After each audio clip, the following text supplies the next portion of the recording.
the 3rd Iowa after they were driven from the position where their monument was. The tablet does not agree with me entirely on the timeline. The tablet's probably right, but I think what I think.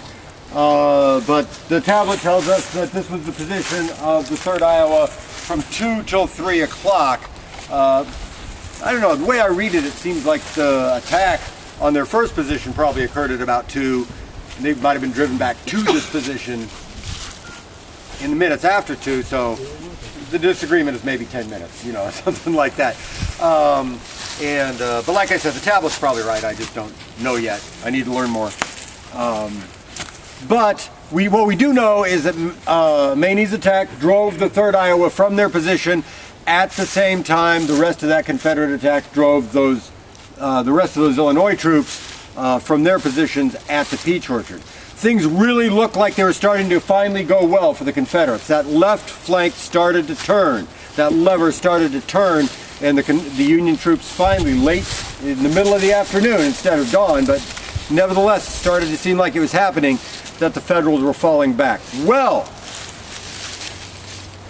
that line was overcome in a terrible bloody battle, and those Federals fell back about 200 yards. They rallied, they dug their heels in, and they started fighting again. And both sides started over where they had just been. That major attack that had started to go so well started to grind to a halt, and that, of course, was the moment that General Johnston was out here in the field near the peach orchard, and things were going really well, but he said he sent the last of his staff members away to bug General Winfield Statham, get going, keep pushing him. And as I'm sure you've seen in other programs, that was about the time that a bullet struck General Johnston behind the knee.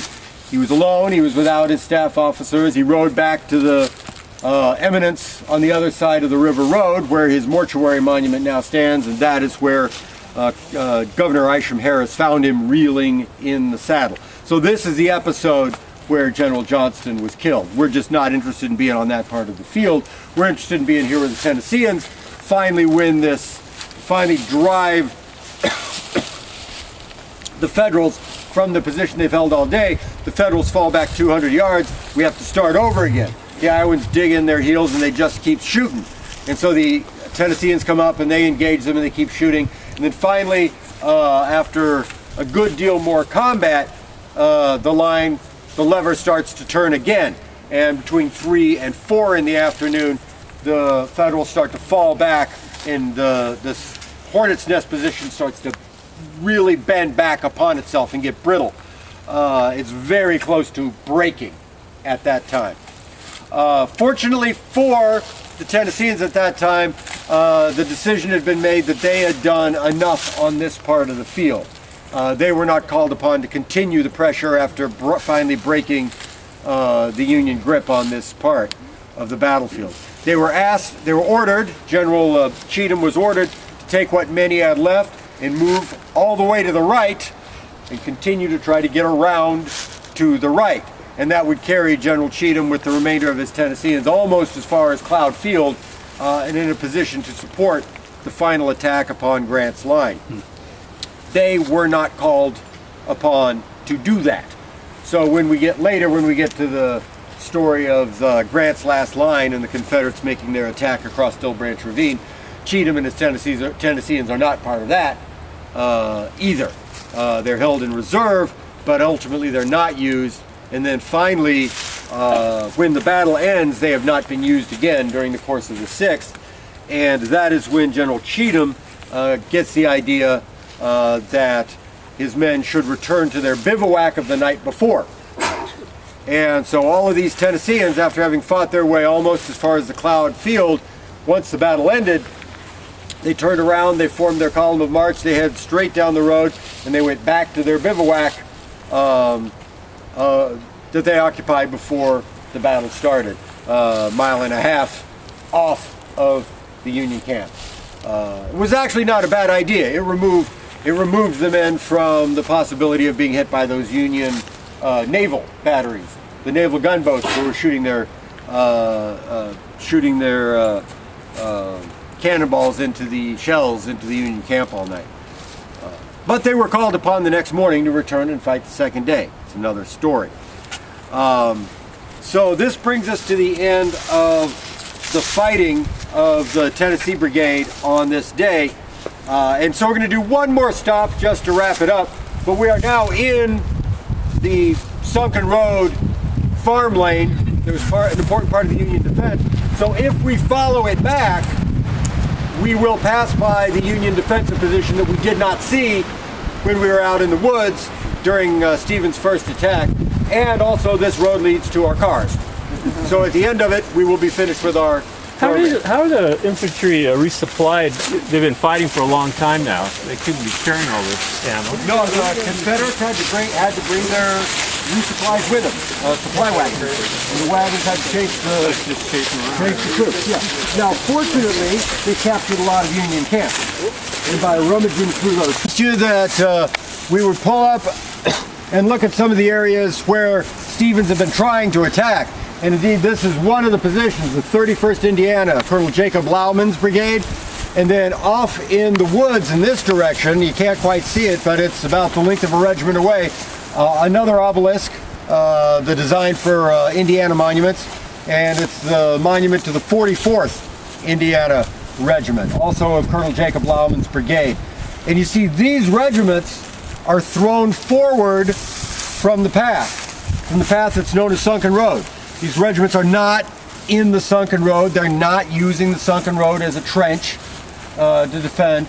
They are moving out into the thicket to get as close into the thicket as they possibly can. And by doing so, they are creating a flank fire against any Confederates that move up the eastern Corinth Road. And so the attempt by Colonel Stevens' brigade under Cheatham's command to attack through the Davis wheat field directly north, ultimately intersecting with part of the eastern Corinth Road, that is where their tablet is going to encounter these two Indiana regiments that are not back here in the road, but thrown out into the thicket and hiding and pretty well hidden, ready to shoot those Tennesseans as they come up.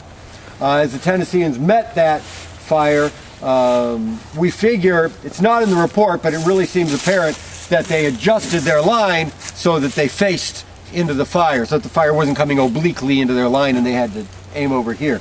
They appeared to readjust their line and try to give a fire to these Indiana troops. And it was a bloody fight. And as both of the Indiana monuments show, there was a lot of dry tinder out in that thicket, and the battle caused the thicket to catch fire. Now this is the part of the battle that we have, and we see it documented on these two monuments, that the Confederates that tried to attack this position were shot down out in the thicket, and then the thicket caught fire and roasted the wounded soldiers out there. And some of those soldiers that were wounded soldiers that were killed in the fire between the lines as the fighting continued were the Tennesseans of Stevens' brigade, Tennesseans and Kentuckians of Stevens' brigade, having made that 11 o'clock attack into this very, very strong position of the 31st Indiana and the 44th Indiana. You know where they were mustered? I don't know either. 44th Regiment is from Fort Wayne. That I know. But no, I don't know anything about the 31st. That thing says they got there at 8:30. I believe it. I don't understand it. I think they must have gotten here closer to 9. But believe me, Major Reed and the veterans knew what they were talking about. They were here. I wasn't. They got there at 8:30, but there wasn't any fighting at 8:30, was it? Didn't the sunken road across from Dustin Field, were they actually in a field road?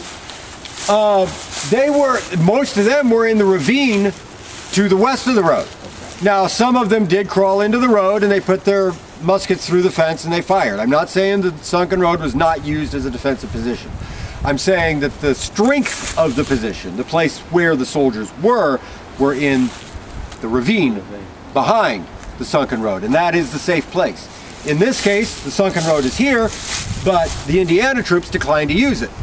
It is a far superior position to actually step right out into the thicket and take the Confederates at point blank range when they come staggering through those brambles and briars.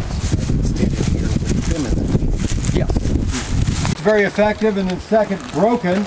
And then I hope we've also had a chance to reflect upon the peculiar or the specific participation in that fighting of some Tennessee soldiers. We've learned a little bit about Benjamin Franklin Cheatham.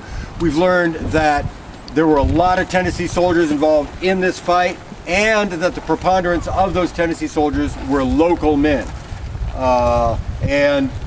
When Captain Person of the 6th Tennessee was killed attacking that Hornet's Nest position, those cannons could have been heard by Marianne Pearson might have been heard by his mother, Marianne Pearson, up there in Jackson. When other members of these Tennessee regiments fell fighting, their loved ones might then have been listening to the battle, praying for their safety and their salvation. Prayers that would be unanswered in some cases, and prayers that would be joyfully answered in some others. Just north of Henderson there, what they call Magic Valley, Yeah, where those factories are, they could hear it there. Magic Valley you could hear. So that's close up to Jackson. Yeah. That's beyond Henderson. Yeah, they could hear it there. So it was a very personal battle. These Tennesseans were fighting in their own country, not just for their country, but in their own